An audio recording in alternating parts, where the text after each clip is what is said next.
obrigado por todos estarem aqui, aqueles que puderem estar, né? E vamos aproveitar esse momento para a gente poder... Opa, acho que chegou alguém, né? Deixa eu ver. Chegou alguém? Não. Vamos aproveitar esse momento, então, para a gente dar uma olhada bacana em isomeria ótica, um assunto que é muito legal para quem vai fazer área de saúde. Quem vai fazer área de saúde vai trabalhar muito com farmacologia, né? Vai trabalhar com fisiologia, vai trabalhar com bioquímica. Então, é muito legal isso, porque a gente acaba dando uma base, queira ou não, para que vocês no curso superior tenham mais tranquilidade para enfrentar mais esse desafio. Gente, só um minutinho, deixa eu só acender a luz aqui, rapidinho.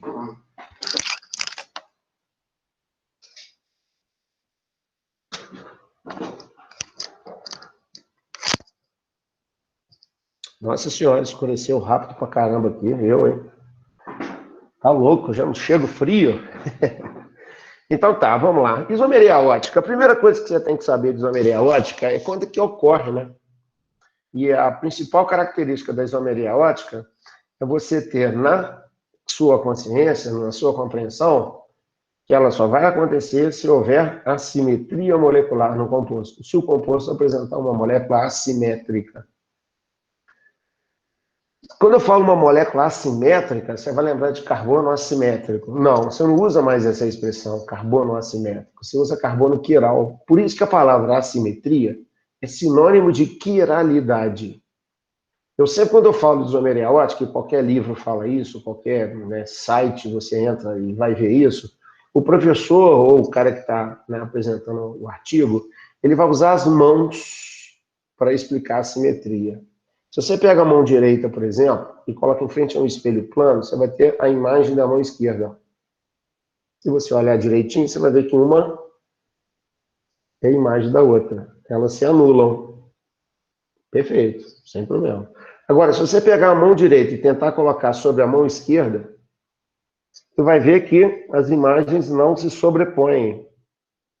Ora, se as imagens não são sobrepostas uma à outra, eu digo que as imagens são assimétricas.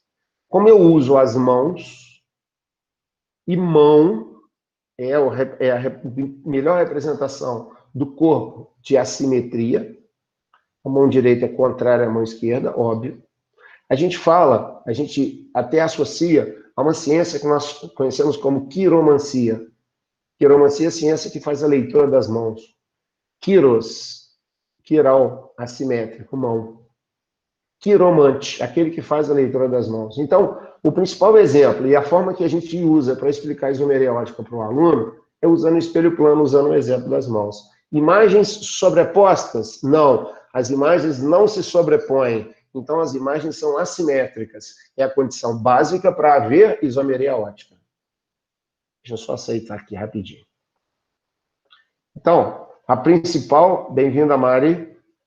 A principal característica da isomeria ótica é exatamente o quê? Mostrar que tem que ser uma molécula assimétrica.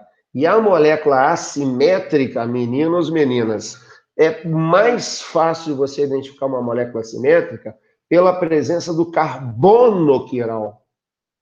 Mas vocês vão ver comigo lá no finalzinho que às vezes uma molécula tem carbono quiral, mas não é assimétrica.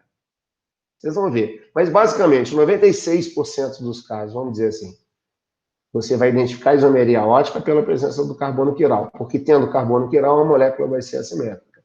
4% dos casos que eu vou te mostrar no finalzinho, mais ou menos, parece que vai dar, se Deus quiser vai dar. Na próxima aula eu já te mostro uma situação em que você não deve condicionar apenas a presença do carbono quiral. Beleza? Então, condição para que haja estereoisomeria ótica, isomeria espacial do tipo ótica. Condição é a molécula ter assimetria molecular. E a assimetria molecular, do jeito que está escrito aí, ela é facilmente observada quando há presença de carbono quiral. Perfeito. Sem problema nenhum. Pode fazer assim, Fará? Pode. Posso fazer uma prova do Enem tranquilo? Pode. A prova do Enem vai me cobrar detalhes? Não. Eu que vou falar os detalhes para eu poder dormir tranquilo. Tá? A minha função é te mostrar todos os detalhes para que você não seja surpreendido. Perfeito? Compostos que podem apresentar estereoisomeria ótica. Olha, qualquer composto, seja ele de cadeia aberta, seja ele de cadeia fechada, sem problema nenhum. Tem carbono quiral? Tem, fim de papo. Tá? A priori, sim. Repito, lá no finalzinho do nosso curso de isomeria ótica, no final da segunda aula, do segundo encontro, eu vou te mostrar um detalhezinho que o carbono quiral não será o fator decisivo, e sim a assimetria da molécula em si. Tá? Virando a página. Por que eu estudo isomeria ótica? Para que eu estudo este negócio? Pelo amor de Deus. Ora, tem que ter um objetivo, um porquê. E para vocês poder explicar a funcionalidade, a atividade terapêutica de um medicamento no nosso corpo, é claro que você tem que estudar a atividade ótica de um composto. Ou você nunca percebeu que quando você pega uma bula de medicamento, está escrito lá na bula de medicamento assim, o princípio ativo da dipirona. Ora, se o cara fala princípio ativo, significa que esta atividade está intimamente ligada à atividade ótica. Como assim? Existe a possibilidade de eu falar para você, a Carolina Lacerda, minha querida presidenta, fala assim, Fará, me dá um exemplo aí de composto que tem carbono quiral. Pô, eu vou lá no quadro, represento um composto, criando um carboninho que faça 4 ligações sigma, prendendo-se a 4 grupos diferentes entre si. Pronto, isso é um carbono quiral. Se é carbono quiral, o composto é assimétrico. Se o composto é assimétrico, vai ter isomeria ótica. Fim de papo. Fim de papo. Mas se eu chegar no laboratório para você e falar assim, Mariana, e como é que eu vou saber que essa molécula que eu tenho aqui num tubo de ensaio, em solução, né? Ela tem atividade ótica, se ela vai poder ser utilizada como um medicamento, como um fármaco. Como é que eu vou saber isso? Não tem jeito, eu vou desenhar no quadro? Não. Aí existe um negócio chamado, um aparelho chamado polarímetro, em que este aparelho chamado polarímetro, ele é usado especificamente para analisar se a substância que eu quero ver se pode ser usada como medicamento tem ou não assimetria. Porque se ela tiver assimetria molecular, ela vai ser considerada uma substância oticamente ativa. Então, ela vai ter a capacidade de se transformar em um fármaco, em um processo sequencial de análise de avaliação. Deu para entender? Então, um aparelho chamado polarímetro, ele é usado para a gente definir se a substância tem ou não atividade ótica, ou seja, se ela tem ou não assimetria molecular. E um polarímetro, existem vários polarímetros, vou citar 2 para vocês. Um no formato de luneta. Vou usar o luneta para ver a estrelinha, o sol, aquele negócio, sol não, senão você tem problema. Você vai ver a lua, né, as estrelas. Ou você vai ter um aparelho no formato de um notebook ou de um videocassete. Não sei se você se lembra do videocassete. Uma caixinha mais ou menos quadrada, meio retangular, uma altura mais ou menos assim, em que no aparelho, a entrada dele, a frente dele, tem uma ocular que lembra um microscópio.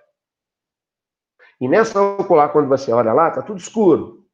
Mas você vê nitidamente, por marcações fluorescentes, que é como se fosse um relógio, o campo visual. Um relógio onde a marcação do número 12, do meio-dia, seria 0 grau. A graduação é feita. À direita do seu campo visual é uma graduação positiva. 1 grau, 2 graus, 3 graus, 4 graus, 5 graus, e aí vai. E à esquerda, a graduação negativa. Beleza, então esse é o campo visual do polarímetro. No meio do polarímetro, você tem um buraquinho, uma lacuna, um espaço para você adaptar a substância que você quer analisar ali. Você coloca um tubo de ensaio, que porventura é um tubo de ensaio especial, tá? Muito caro, muito mais caro que o próprio aparelho polarímetro. Você coloca o tubinho de ensaio, tem que ser com luva, tem que limpar com éter, uma série de coisas. Numa temperatura de água de 20 graus Celsius, a solução, essa solução que a substância está, é uma solução, a solução aquosa, numa temperatura de 20 graus Celsius, o negócio é todo fresco, cheio de coisinha. E na saída do aparelho, uma tomada que vai até a corrente elétrica. Para quê? Ora, para que a tomada, a corrente elétrica, possa emitir luz. Essa luz, gente, dá uma olhadinha a fonte de luz aqui, a gente botou uma lâmpadazinha, ela vai emitir uma luz, e a luz entra completamente desorganizada. Você na física deve saber isso, você já deve ter visto isso, na química a gente usa isso também. A luz, quando ela é gerada pela corrente elétrica ou a luz natural do Sol, ela é uma luz desorganizada, ela vem vibrando em infinitos planos. Então, didaticamente, a gente representa essa luz que vem de uma fonte luminosa, várias setinhas saindo de um mesmo ponto, indicando que ela vibra em infinitos planos. Entre outras palavras, é uma luz desorganizada. Então, para eu poder fazer com que essa luz entre no aparelho e projete esta luz diretamente na substância que eu estou querendo analisar, eu tenho que ter uma luz organizada. E para eu poder ter uma luz organizada, nada melhor do que um prisma, onde os feixes luminosos desorganizados batem no prisma, o prisma filtra esses feixes luminosos em um só. É o chamado feixe da luz polarizada. Então, ao invés de eu falar luz filtrada, não tem nada a ver, que é a expressão errada, a gente fala luz polarizada.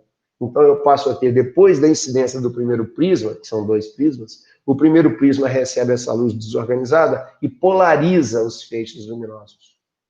Esses feixes luminosos que são polarizados pelo primeiro cristal, pelo primeiro prisma, que o prisma é um cristal de carbonato de cálcio, ele, depois de passar, depois dele polarizado, ele vai incidir sobre a substância que eu desejo.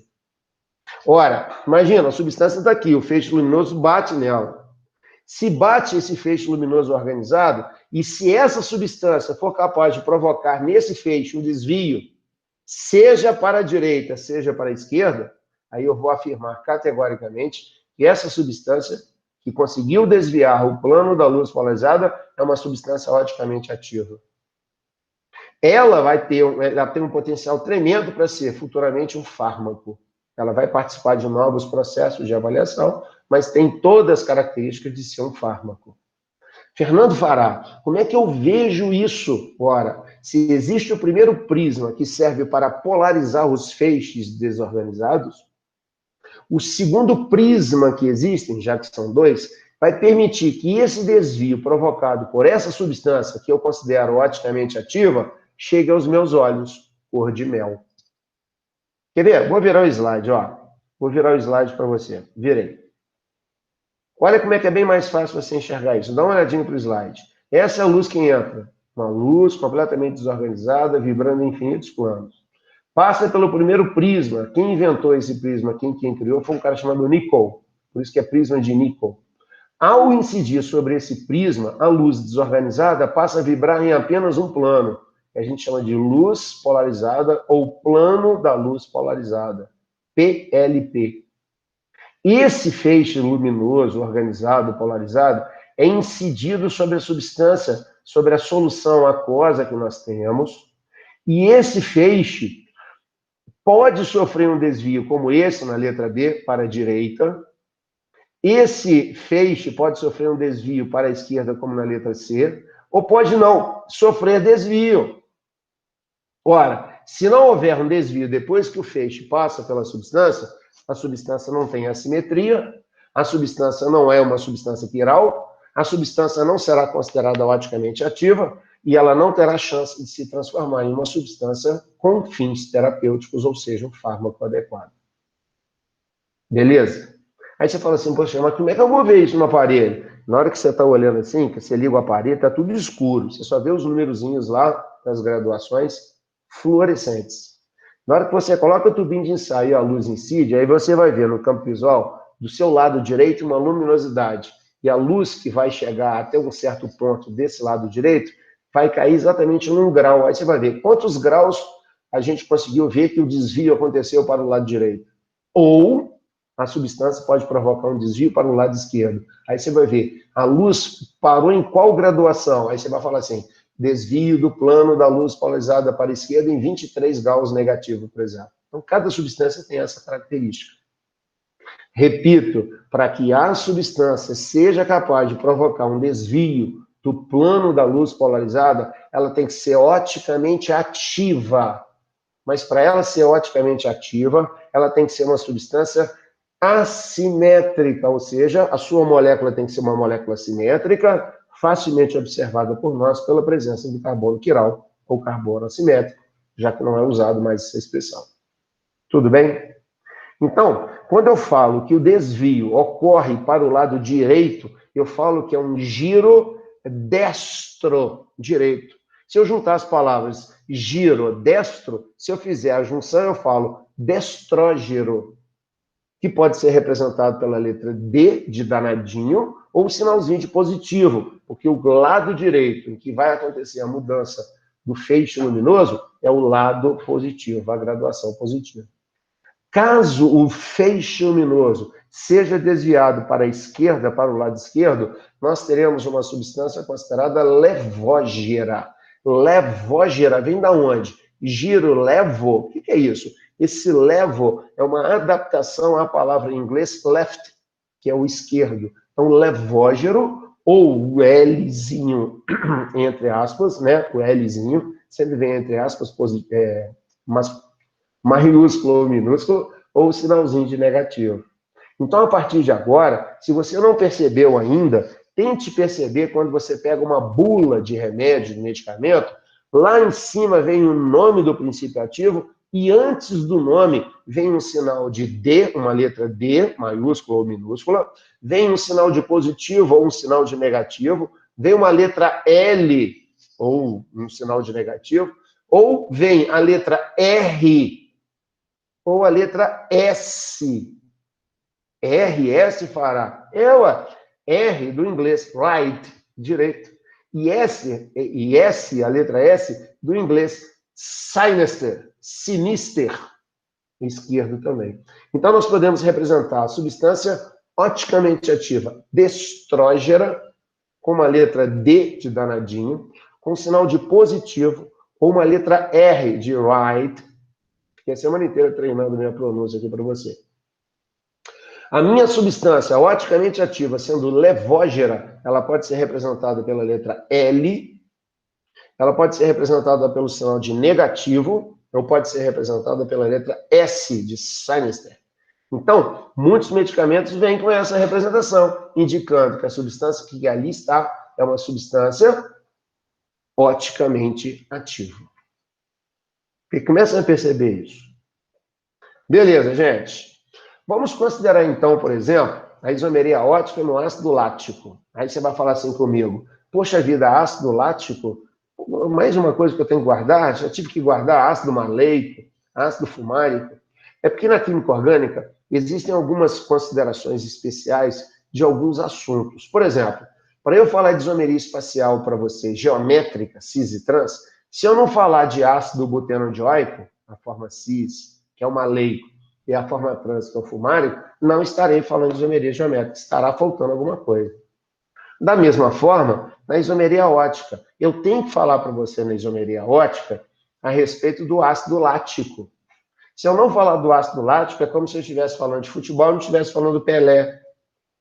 Entendeu? Então, o ácido lático é o exemplo primordial, é o mais importante dos exemplos.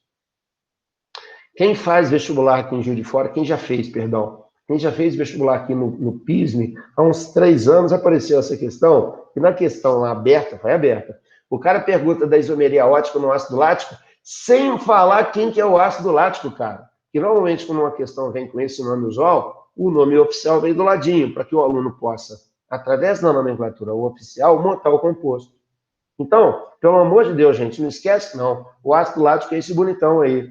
É um ácido carboxílico, que tem um grupo álcool, olha o H ali, uma cadeia carbônica de 3 carbonos, e a hidroxila está presa no carbono número 2. O nome desse ácido lático, o nome dele oficial é ácido 2-hidroxipropanoico. Ácido 2-hidroxipropanoico. Esse é o nome oficial, que não apareceu, como eu bem disse, na prova da UFJF, fazendo com que os meninos ficassem doidos, né? Pô, a gente cansa de falar que não precisa decorar nome usual, alguns, e vem na prova o cara só cobra o nome usual, sacanagem isso. Beleza, quero mostrar para você que esse composto tem um carbono quiral. Se ele tem um carbono quiral, uma cadeia aberta, se tem carbono quiral em cadeia aberta, você pode considerar tranquilamente que o composto é um composto assimétrico. Se ele é um composto assimétrico, ele vai ter isomeria ótica tranquilamente. Você pode ter certeza disso. Você não vai errar nunca. Tá? E eu vou mostrar para você que este composto aí, ele tem condições de aparecer no espaço, na forma né, na natureza, quando eu falo no espaço, assim, na natureza, né, na sua forma espacial, destrógera, e na sua forma espacial, levógera. É isso que eu vou mostrar agora para vocês. Preste bem atenção no que eu vou fazer. Preste atenção. Primeira coisa que eu vou fazer, eu vou usar um espelho plano, que eu estou representando por esse tracejadinho aí. Eu não sei desenhar um espelho plano, ficou isso aí mesmo. Lembra da minha mão direita? Projetado no espelho plano, imagem, mão esquerda. Você vai ver que as mãos, elas se anulam uma imagem da outra. Entretanto, se nós colocarmos uma mão sobre a outra, eu vejo que as mãos não se sobrepõem. Se as mãos não se sobrepõem, eu digo que as mãos são assimétricas, elas são quirais. É isso que eu vou fazer com o ácido lático. Olha só que chique. Eu vou pegar o ácido lático e vou projetar ele em frente ao espelho plano. Eu vou projetá-lo no espelho plano. A sua imagem vai ser contrária. Observa só, gente. Carbono, tá aqui o carbono, cadê meu cursor? Tá aqui o carboninho central, carbono, elemento central. Preso a ele um grupo carboxila, preso a ele um grupo hidrogênio, preso a ele um grupo hidroxila e preso a ele um grupo CH3. Eu posso fazer uma coisa com vocês? Pensando bem, né? Se você colocar o espelho plano aqui, a imagem vai ser exatamente essa, invertida. Aí você passa a ter a hidroxila desse lado, enquanto a hidroxila está desse ladinho aqui. Eu queria só considerar uma coisa com vocês. Não sei se vocês vão me aceitar essa minha proposta. Eu não tenho condições de trazer um aparelho aqui para te mostrar se o composto vai ser destrógeno, capaz de desviar o plano da luz polarizada para o lado direito, ou se a substância que eu vou te mostrar vai ser levógeno. Eu não tenho um aparelho aqui. A gente sempre usa o espelho plano para poder definir quem é destrógeno e quem é levógeno. Sugestão minha, é sugestão minha, não é para você decorar, não se preocupe que ninguém vai te pedir isso em prova, é sugestão minha. Olha só o primeiro composto, olha só, o primeiro composto, meu cursor. Está dando para ver a hidroxila? Vamos considerar que a hidroxila está mais à direita do carbono quiral. Enquanto que neste caso, nessa estrutura, a mesma hidroxila passa a estar mais à esquerda do carbono quiral. Legal? O fato de nós termos a hidroxila no primeiro composto, à direita do carbono quiral, vai fazer você aceitar que eu considere que a hidroxila estando à direita do carbono quiral, ela seja capaz de provocar um desvio no plano da luz polarizada de 10 graus positivo. Eu estou supondo que isso aconteça. Você pode considerar o grupo carboxila, você pode considerar o hidrogênio, você pode considerar o metil. Eu estou considerando que é a hidroxila, ela que é responsável pelo desvio para a direita em 10 graus. Estou chutando 10 graus. Podia ser 90, podia ser o valor que eu quisesse. Eu só estou usando isso aí para poder te explicar onde eu quero chegar. Se a hidroxila no outro composto, projetado, a imagem dele, está mais à esquerda do carbono quiral, é essa hidroxila que será responsável pelo desvio do plano da luz polarizada para o lado esquerdo. Então, ela vai ter um desvio menos 10. Espera aí. Se esta substância provoca um desvio, seja para a direita, seja para a esquerda, essa substância é oticamente ativa. Lembrando a vocês que para ser uma substância oticamente ativa, é necessário que o feixe, quando bata nela, sofra um desvio. E sofrendo o desvio, seja para a direita, seja para a esquerda, será considerado uma substância oticamente ativa. Aí tem gente que fala assim, puxa vida, Fará, mas como é que é mais 10 e menos 10? Ué, se eu projeto um composto em frente ao espelho, a imagem não é invertida? Se eu projeto mais 10, se é invertido, tem que ser menos 10. Então, os ângulos serão sempre simétricos, mais x, menos x. Legal? Aí você vai dizer para mim, se a minha primeira substância tem condições de fazer o plano da luz polarizada ser desviado para a direita, eu vou chamar essa substância de ácido lático destrógeno ou destrógeno ácido lático. Faz.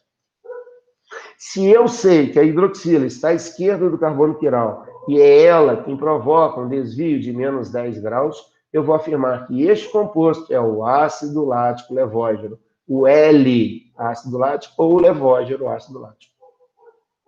Fará, qual é a diferença entre os dois? Simples, apenas o desvio do plano da luz polarizada. Qual que é o ponto de ebulição do ácido destrógeno? X. E do levógeno? X.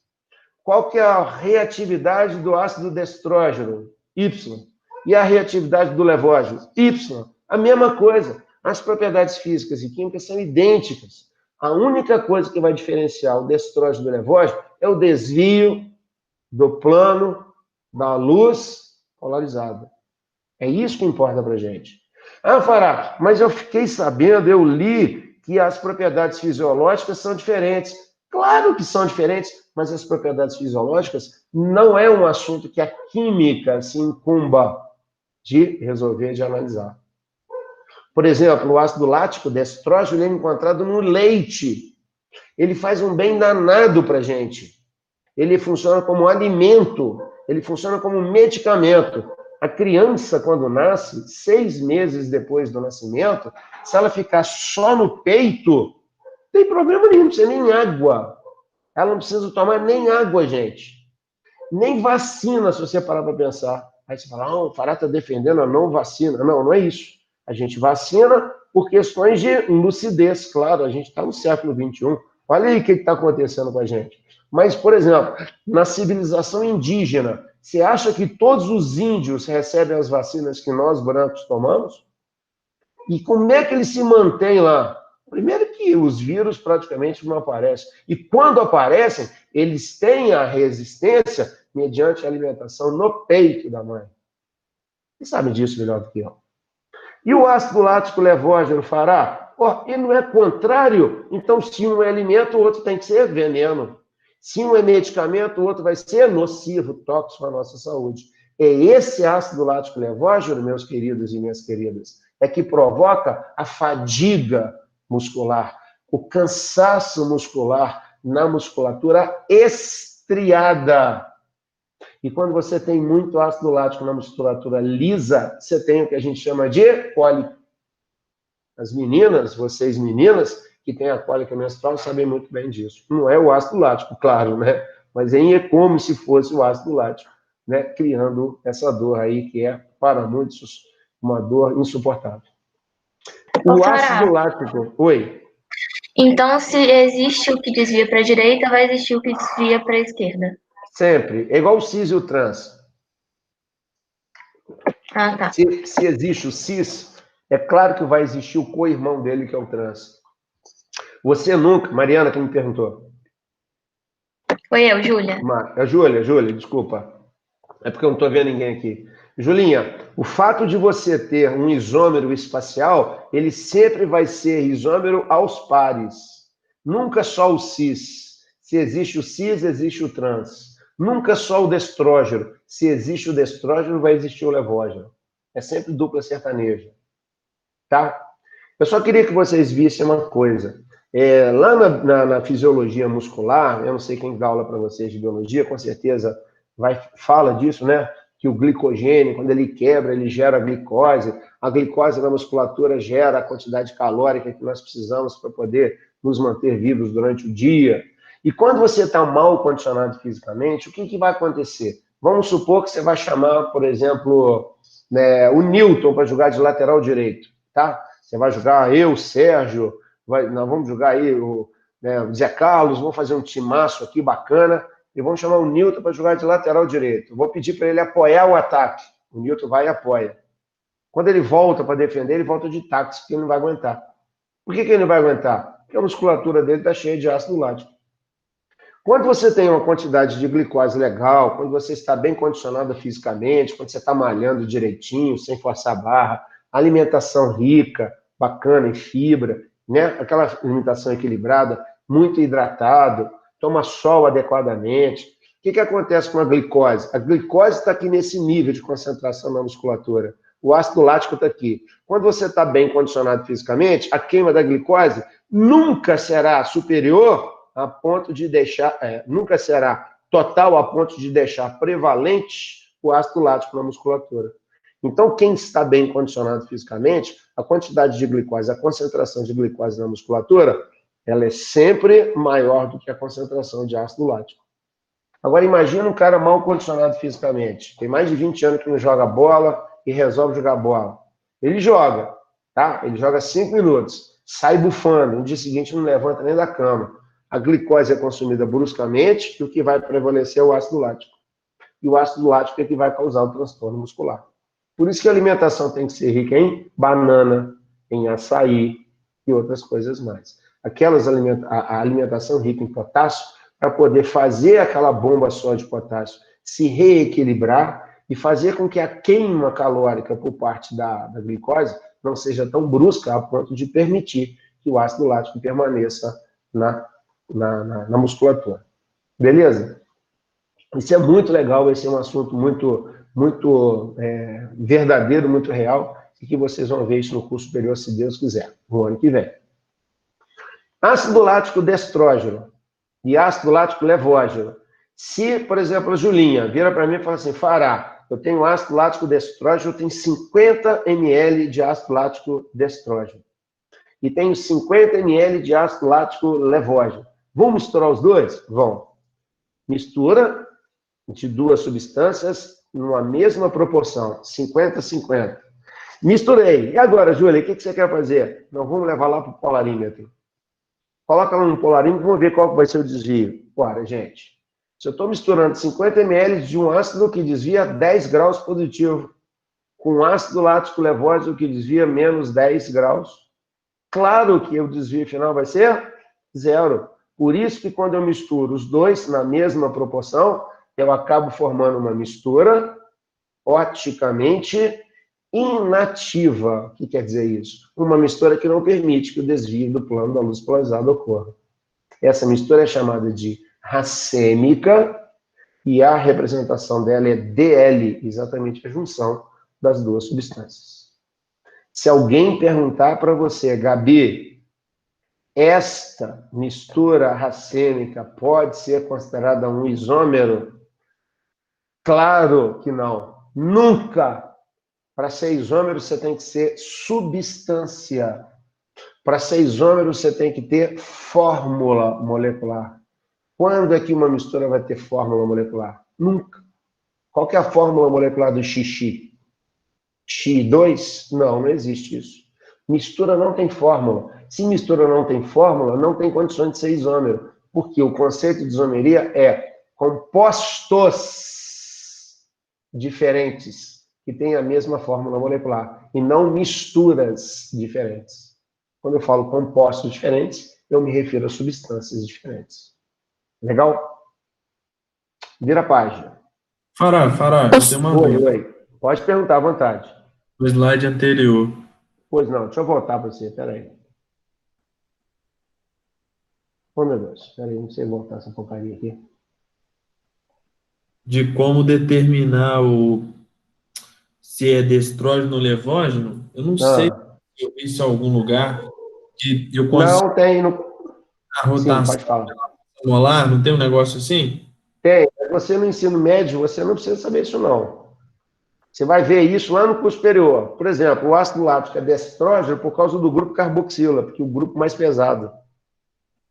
Aí você vai ver que o grupo carboxila é que vai comandar o desvio para a direita. Se o grupo carboxila estiver à esquerda, ele vai comandar. Então, a rotação é devido ao grupo de maior potencial, no caso, eletronegativo ou mesmo de massa. Tá? Mas não se preocupe com isso. Com o ensino médio, você não vai se cobrar. Mas não tem isso, que no caso o O é o de maior massa, o oxigênio. Tem isso. Onde seria o segundo, e aí eu vejo a rotação, não é? Mas, sinceramente, não se preocupa com isso, não, tá? Até antigamente, você tinha que calcular o desvio, o cara te dava uma fórmula lá maluca lá, você tinha que considerar a espessura do tubo de ensaio, quer dizer, umas coisas que não tem nada a ver com o nosso dia a dia, né, cara? Só para quem vai viver dentro de um laboratório que precisa dessa especificidade. Então, você fica tranquilo que em relação a saber por que é destrógeno, por que é levógeno, não se preocupa, não. Isso deixa para o ano que vem, lá na aula de farmácia para vocês lá. Muito obrigado. Ô, Fará, Valeu, querido. Oi. na mistura racêmica, eu tenho a mesma quantidade de destrógeno e levógeno? Só pode ser racêmica se for assim. Ah, tá. Se tiver, a gente chama de mistura equimolecular. Igual o número de moléculas, entendeu? Você tem 1 mol de moléculas de destrógeno e 1 de levógeno. Aí é uma mistura equimolecular. Se você tiver números diferentes, aí você passa a não ter mais uma mistura racêmica. Beleza? Beleza. Eu não sei se vocês já perceberam, eu não sei se vocês estão tomara a Deus que vocês estejam me acompanhando, mas eu sempre faço essa pergunta, a Carol já me conhece, né? A Sara já teve aula comigo, o Sérgio também, alguns de vocês já tiveram aula comigo. Afinal de contas, para que eu vou misturar o destrógeno com o levógeno? Você já parou para pensar? Para formar uma mistura que não tem desvio nenhum, qual é o objetivo disso? Já pararam para pensar, quem já estudou química orgânica, quem já estudou isomeria ótica? Eu queria discutir isso com vocês. Discutir assim, né? Colocar para a gente trocar uma ideia. Se vocês quiserem falar, pode falar. Elas perderiam as propriedades óticas delas juntas? Completamente.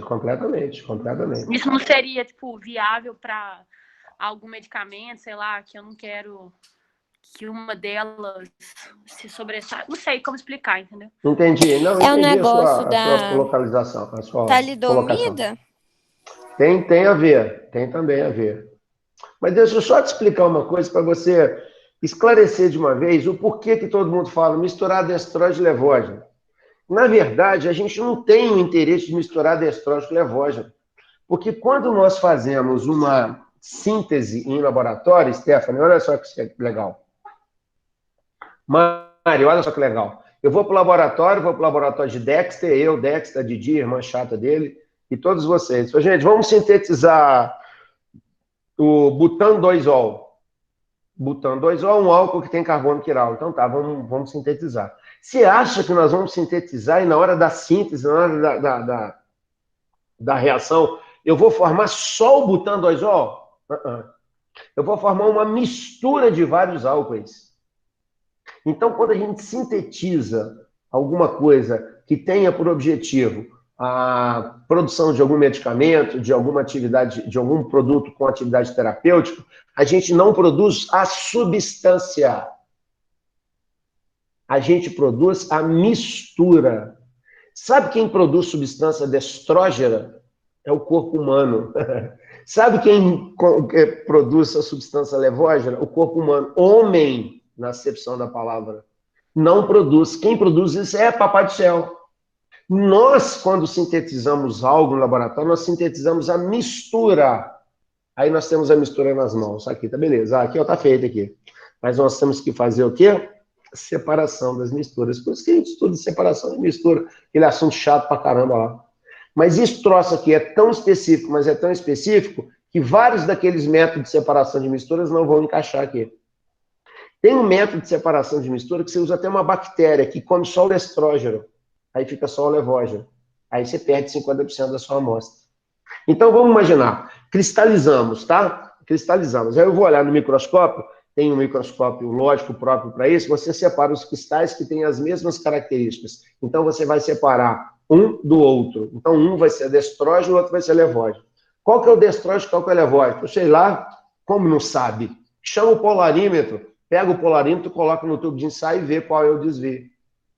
Desviou para a direita? Destrógeno. Opa, esse aqui desvia para a esquerda, é o levógeno. E agora, o que eu faço com isso? Chama o rato.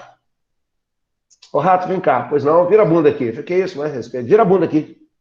Pega o destrógeno, ó, na bunda dele. O rato, 5 minutos depois, pá, morreu. Oh, meu Deus do céu, matei o rato. O organismo vivo não suportou essa substância nessa dosagem. Vamos mexer com uma dosagem menor? Vamos. Aí vai. E mesmo assim mata o rato. Chega para lá o isômero, o destrógeno.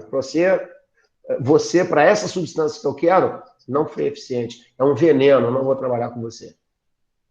Chama o outro rato. Pois não, você é quem? Eu sou primo daquele outro. Então vira a bunda aqui. Que isso? Vira a bunda aqui. Aí você injeta o levógeno nele.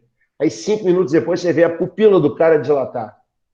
Opa, ele respondeu a essa medicação. Continuemos a fazer a experimentação com o levógeno, porque o levógeno dessa substância é eficiente. Ou vai ser eficiente, talvez.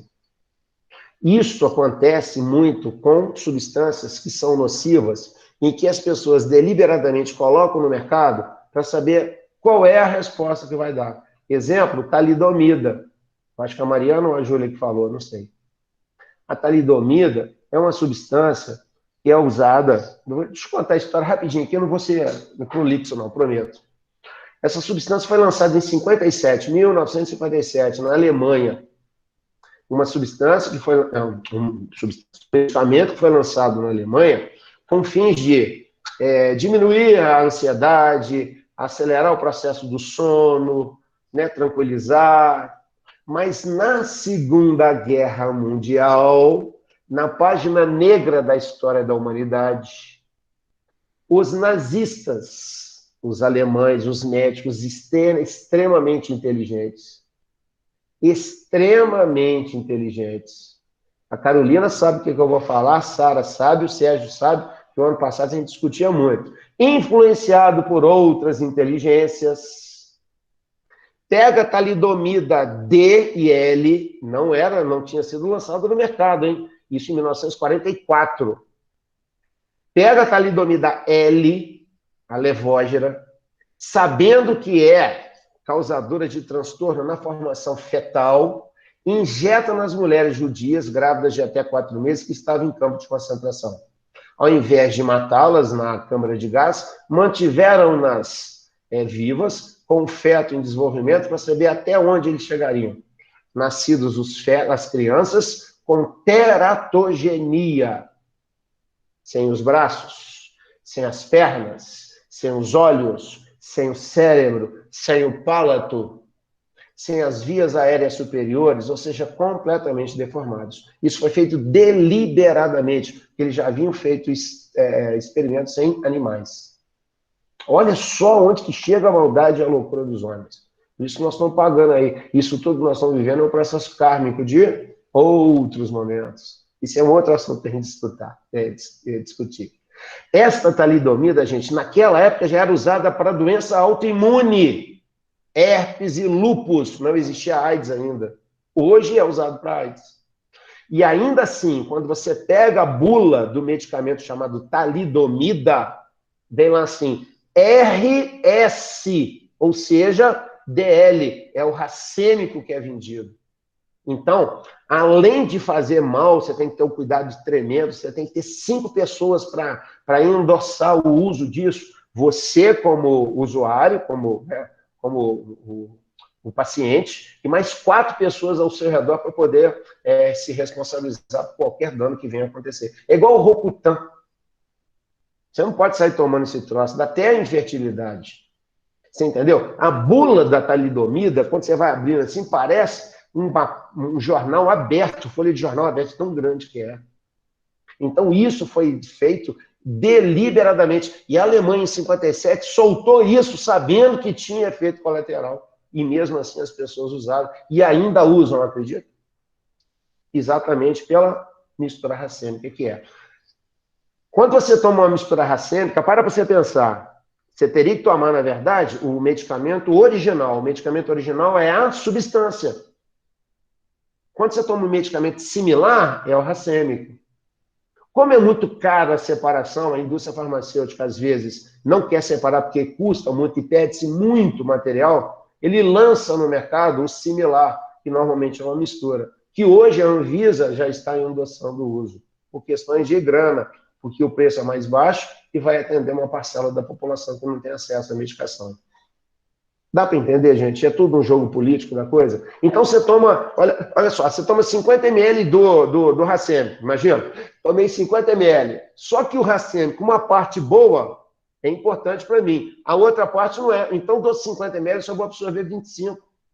E os outros 25 não são bons para mim, o que pode me acarretar? Dor de cabeça, enxaqueca, dermatite, caganeira, mal-estar, uma série de coisas. Aí que vem os efeitos colaterais, principalmente. Não quer dizer que as substâncias puras não causam um efeito colateral. Causam, claro que causam.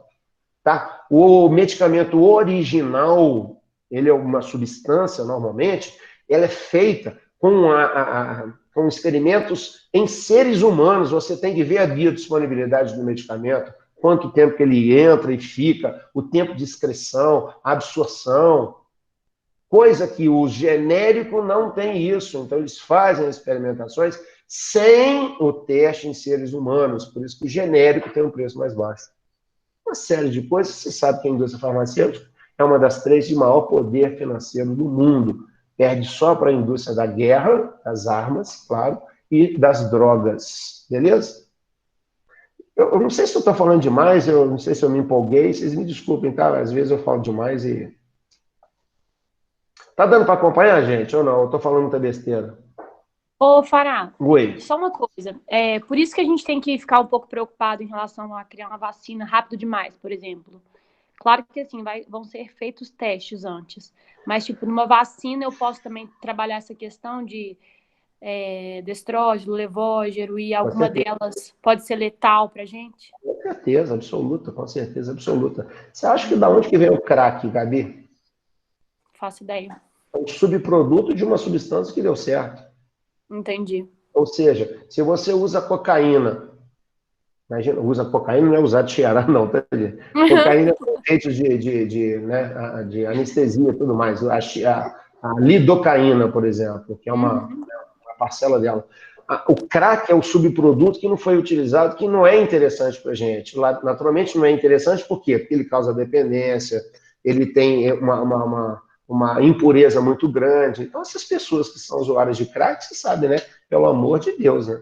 Vocês veem que a pessoa é um verdadeiro zumbi, infelizmente. Entendi. Obrigada. Então, gente, de nada, querida. O D indica o isômero óptico ativo que desvia o plano da luz polarizado para a direita, também pode ser representado pela letra R, né, com o sinalzinho de positivo. Já o L desvia para a esquerda, pode ser representado pela letra S, o sinal de negativo. Esses isômeros, esse nome que eu queria que vocês guardassem. O destrógeno e o levógeno são chamados de enantiômeros, ou seja, são isômeros contrários. O prefixo enantio significa contrário, né? Então, isômeros contrários, destrógeno e levógeno. Quando eu falo enantiomorfos, eu uso as mãos, né? Porque as mãos não são isômeros, né? A gente fala que são formas contrárias, por isso que a gente fala enantiomorfos. Na física, eles usam a expressão antípodas contrários. Tá? Enantiomorfos, lembra? Morfos, hora de morfar, os Power Rangers, Jason, Trini, Kimberly, Billy e Sec. Beleza? A mistura racêmica. A mistura racêmica é uma mistura, aí, Julinha, equimolecular, mesmo número de moléculas, de destrógeno e levógeno. E é chamada de racêmica por não ser capaz de desviar o plano da luz polarizada. E por esse motivo é considerada uma mistura óticamente inativa. Gente, mistura racêmica não é isômero, pelo amor que você tem a Deus, hein? Mistura racêmica não é isômero. Tem livro que fala que é isômero. Na internet, quando você digita, ela fala que racêmica é isômero. Não é, não. E outra coisa, para mim é uma coisa muito importante. Preste bem atenção no que eu vou falar. Eu vou pegar água, que é uma substância, tá? Ponto de ebulição 100 graus Celsius. Eu vou pegar sal de cozinha, NaCl, ponto de ebulição 1280 graus Celsius. Imagina. Água com sal de cozinha. Vou misturar água e sal. Essa mistura aqui, ela vai ter ponto de ebulição 100 graus Celsius ou 1280? Nenhum, nem outro. E quando você agrega moléculas diferentes, você causa uma terceira situação completamente distinta, diferente das anteriores. Então, uma mistura racêmica terá as propriedades físicas completamente diferentes das propriedades físicas do destrógeno e do levógeno. Beleza? Não esquece isso não, olha lá. As propriedades físicas, né, ponto de fusão, ponto de ebulição, solubilidade dos enantiômeros, do D e do L, são completamente diferentes das propriedades que formam a mistura racêmica. Beleza? Não esquece não, hein? Como é que a gente faz para descobrir o total de estereoisômeros ópticos? Um momento de alegria, de facilidade. Essa é a parte mais fácil do assunto. Oi, querido. Rapidinho. O destrógeno e o levógeno, eles são, por exemplo, na prática mesmo, eles são iguais, ou igual você falou, no caso da água e do sal de cozinha. Aí não é destrógeno e levógeno. Não. Eu dei um exemplo de substâncias diferentes, mas nesse caso, o destrógeno é diferente do levógeno, sim, completamente diferente, porque o desvio é diferente, né? Mas as propriedades físicas são iguais. Ótimo, você fez uma pergunta maravilhosa. Senão as pessoas vão achar que água e sal têm as mesmas propriedades, não tem não. Tá? Tá, bacana. beleza. Show de bola. Então, a gente usa essa fórmula de Van Toff, a fórmula é 2 elevado a N, onde o N indica o número de carbonos quirais diferentes que a molécula possui. Número de carbonos quirais diferentes, tá, gente? Iguais não. Então, por exemplo, neste composto aí, que eu tenho 2 carbonos quirais, vê se dá para ver. E esse carbono é quiral, dá para ver? E esse carbono é quiral. E esse carbono quiral tem hidroxila e esse não tem, ó. Por isso eles são 2 carbonos quirais diferentes. O que vai acontecer? Se eu usar a fórmula, eu vou descobrir o número de isômeros óticos ativos do composto. Acabou. 2 elevado a 2. 2 é o número de carbonos quirais diferentes. 4 isômeros óticos ativos. O que é isômero ótico ativo? São aquelas substâncias que conseguem desviar o plano da luz polarizada. Pode ser para a direita e pode ser para a esquerda. Espera aí. Então, se eu tenho 4 isômeros óticos, 2 serão destrógenos e 2 serão levógenos? Claro que sim. É sempre a metade.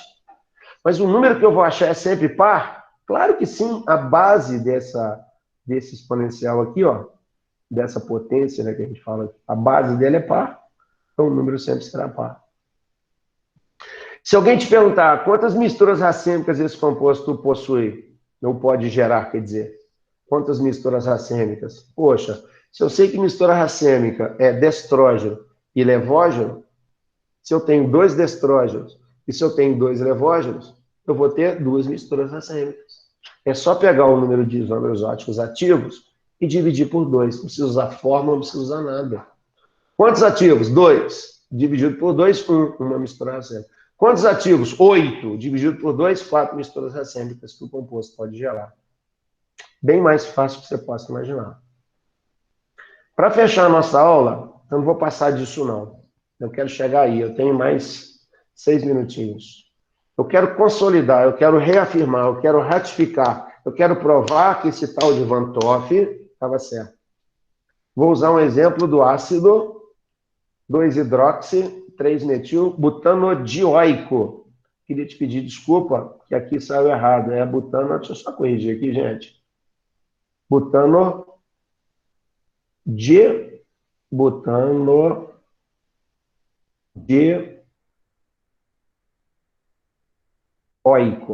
Cruz, credo. Tirou acento, beleza. Show, gente. Show, show, show. Pronto. Olha lá.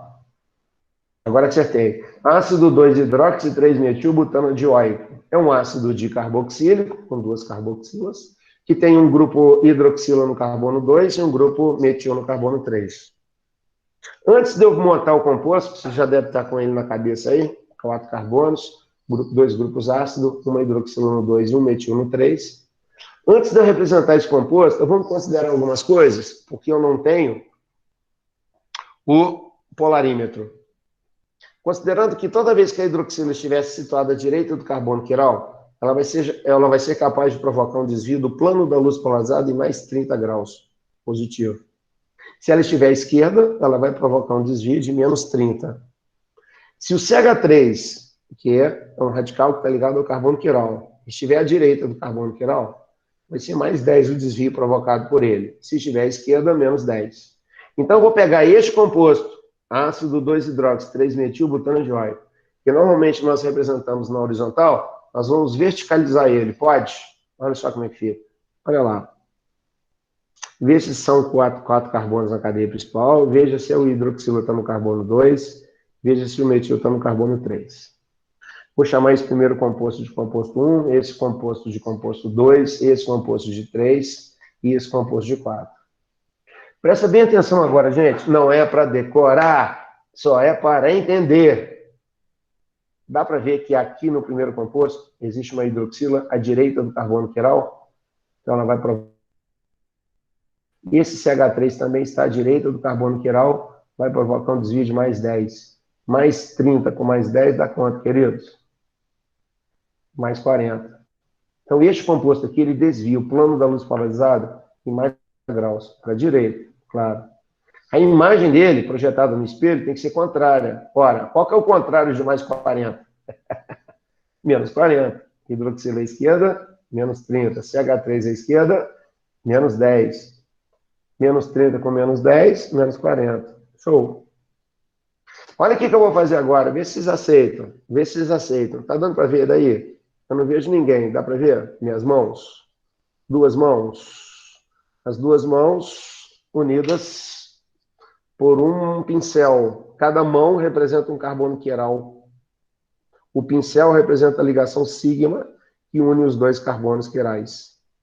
Eu vou fixar um carbono no composto 1 e vou gerar o carbono de baixo, carbono quiral.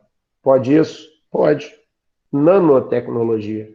E se eu viro, eu giro porque a ligação sigma permite a rotação. Se fosse uma dupla, não teria condições de girar, né? Então, olha o que eu vou fazer. O composto 1, olha o composto 1. Eu fixo o carbono de cima e giro o carbono de baixo. Aí eu passo a ter o composto 3. Aí o cara fala assim, tá de sacanagem, esse composto 3 é o mesmo do composto 1, pô. No plano, continua sendo ácido, 2 hidróxidos, 3 metilbutanadioico. Mas calcula o grau de desvio para mim, por favor. Mais 20. Diferente do composto 1, que era mais 40. Ora, compostos diferentes que têm a mesma fórmula molecular são isômeros, pô. E o composto 4, que é a imagem do 3, menos 20. Então, peraí. Quem desvia mais 40 é destrógeno, Gabi. Quem desvia menos 40 é levógeno, gente. Se eu misturar o destrógeno e o levógeno na mesma proporção, eu passaria a ter uma mistura racêmica. O mais 20 é destrógeno. Fará, por que você botou o D maiúsculo agora? Só para diferenciar do D minúsculo, que é um ângulo diferente dele, olha lá.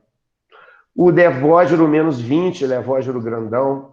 E se eu misturar os dois, eu passo a ter o racêmicozão, com todo respeito. Eu tenho o racêmicozinho e o racêmicozão. Para que eu estou fazendo isso tudo aí? Para que eu estou desenhando isso tudo, pelo amor de Deus? Simplesmente para confirmar a fórmula de Van 't Hoff. O Van 't Hoff não falava 2 elevado a N? Ali nós não temos 2 carbonos quirais nesse composto? 2 elevado a N dá quanto? Dá 4. Veja se você encontra ou não encontra 4 isômeros óticos ativos. 2 destrógenos e 2 levógenos. Veja se você pegar o número de ativos que você encontrou e se dividirmos por 2, vê se nós não achamos 2 misturas racêmicas. Olha aí. Olha aí que chique. Eu tenho mais 1 minuto? Tenho mais 1 minuto. Só uma perguntinha. Eu prometo que eu volto na próxima aula nesse slide, tá? Eu queria que vocês confirmassem para mim, ou não, se 1 e 2 são enantiômeros. O que vocês acham? Pode abrir o microfone, pode falar o que vocês quiserem. Acho que sim. 1 e 2 são enantiômeros, porque são isômeros óticos ativos que se anulam. Um é a imagem do outro. Um é mais 40, outro é menos 40. 3 e 4 são enantiômeros? São? Sim, porque 3 e 4 são exemplos de isômeros óticos ativos que se anulam, porque um é a imagem do outro. E 2 e 3 são enantiômeros? Eles são isômeros óticos ativos, 2 e 3. Eles se anulam, gente? Olha o valor dos ângulos. Um é a imagem do outro, gente? Não. Então, 2 e 3 não são enantiômeros. Eles são diastereoisômeros. Nome chique. Compara 1 e 4 para mim, por favor. 1 e 4. São isômeros óticos ativos? Sim. Eles desviam o plano da luz polarizada. Eles se anulam? Não. Então, eles são diastereoisômeros. Compara 2 e 4 para mim. 2 e 4, olha lá. São isômeros óticos ativos? Sim. Eles se anulam? Não, porque um não é a imagem do outro. Portanto, 2 e 4 são diastereoisômeros. Por que eu estou falando isso? Porque eu quero te perguntar uma coisa para terminar a nossa aula. Não vou extrapolar mais. Eu quero saber se eu consigo formar uma mistura racêmica misturando 2 diastereoisômeros. Se eu pegar o 2 e misturar com 3, o 2 e 3 são diastereoisômeros. Eu consigo formar uma mistura racêmica, sim ou não? Não. Beleza! Pergunta de vestibular. Uma mistura de diastereoisômeros é capaz de formar uma mistura racêmica, sim ou não? Nunca. Eu só formo mistura racêmica quando eu tiver 2 enantiômeros, destrógeno e levógeno, numa mesma proporção molecular, na mesma quantidade. Quando eu tenho 2 isômeros óticos ativos que não se anulam, eu digo que eles são diastereoisômeros. Esse é o último slide meu dessa aula. Extrapolei, roubei 2 minutos do seu tempo, mas eu sei que você vai me perdoar. Enantiômeros, isômeros óticos ativos que se anulam, um é a imagem do outro. Diastereoisômeros são isômeros óticos ativos que não se anulam. Um não é a imagem do outro. Então, você toma muito medicamento aí, que nada mais é do que uma mistura de diastereoisômeros, pior ainda para a gente, porque às vezes existe uma parte pior para nós, que aparece em maior quantidade na mistura que a gente toma aí. Curoses, falei demais. Gente, muito obrigado, tá? Eu deixei esse material, vou deixar esse material para vocês, né? Acho que eu não deixei ainda não mandei para vocês ainda não, né? Esse material? Eu acho que não, né? Os slides. Eu não sei, Fará. Não, acho que não, mas eu vou mandar agora para vocês. Espero que vocês tenham, pelo menos de 0 a 10, curtido esse assunto. Eu acho um assunto muito legal. E vocês que são muito maneiros, quando vocês estiverem no curso superior, quem for fazer a área de saúde vai se lembrar disso. Espero ter ajudado. Na sexta-feira, então, que vem... Oi. Ô, Fará. Gabi, aqui, hoje à noite eu mando a mensagem pro grupo, só porque eu tenho aula não, agora, perfeito, depois sem eu tenho problema. outra. Vamos fazer o seguinte, então vamos deixar para outra sexta, sem ser amanhã a outra, melhor, né? Isso, para outra então, sexta. Tá. Até pediram para deixar para 4h30. Não, sem problema, tá ótimo. Por mim tá ótimo. Eu acho que dá mesmo, sim, para quem pode. Então, ó, já de que vocês estão falando? Tá. Um abraço, obrigada. Tchau. Beijo, tchau. Mariana, é o seguinte, quinta-feira que vem vai ser feriado. Então, quinta-feira eu vou lá na cidade da minha filha, porque vai ter o chá revelação do sexo do meu netinho ou da minha netinha, né? Não sei. Então, eu não vou dar aula quinta-feira, por ser feriado e por esse motivo. Então, eu queria aproveitar e marcar já, agendar com vocês, no dia 19, na sexta-feira, 4h30, a nossa aula. O que vocês acham? O que você acha? Dá para você? Ah, tá, dá sim. Uhum. Então tá. Então eu vou confirmar isso no grupo e mando para vocês. Essa confirmação dos slides, tá bom? Beleza. Beijo. Obrigado. Tchau, Fará. Obrigada. Obrigado. Um beijo para todo mundo, gente. Bye, bye. Tchau, Fará. Obrigada. Tá? Beijo. Tchau, tchau. Boa viagem, tá? Um abraço. Beijo. Obrigado, querida.